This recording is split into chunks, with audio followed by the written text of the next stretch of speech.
Jim, one of the things I'm really, perhaps on a very holistic viewpoint, is trying to understand what innovation looks like within BXP. Could you just give us sort of like a broad brushstroke as to what that looks like from you? Yeah, I already talked about just, the platform a little bit, but we obviously have high standards for the product and services, and more importantly to the customers that we serve, right? So I have to think about aligning, our investments in technology to those expectations, James, right? Yeah. And I think about it. I mean, some of you have heard me talk about these three buckets.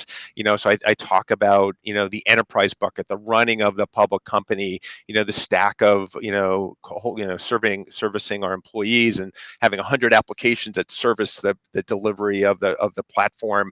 And the second bucket is really about the tech that gets embedded into the fabric of our buildings, that our occupants and guests that come every day and traverse common areas and common spaces, and actually engage with as they kind of navigate into their own occupied space. And then the third bucket is really the running of the physical plant, the behind the scenes. I mean, I'm sitting in a room with conditioned air. How do we deliver that conditioned air? And there's themes on each one of those. But if I went back, James, as I would say, if I went back to 2010, I was probably spending 90% in that first bucket, the enterprise bucket. I barely get 30% because really the drivers of where technology is about the technology that's being embedded into our properties, about the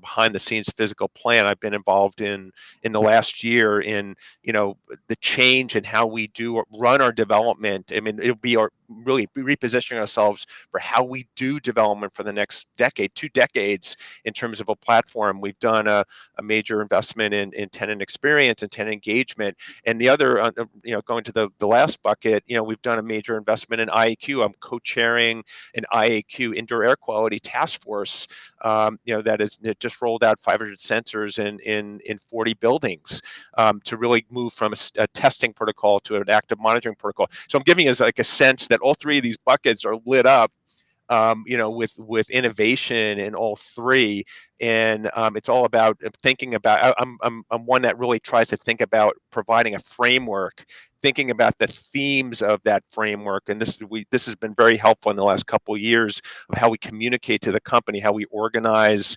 investments, in these areas. So that's maybe just giving a sense of just how we think about it.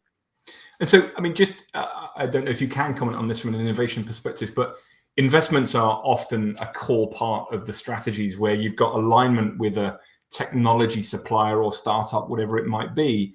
From BXP's perspective, I'm pretty sure you've sort of worked in with VTS. I think Measurable are another one of yours as well. Mm-hmm. Could you just comment on those investments as part of that innovation outlook? Yeah.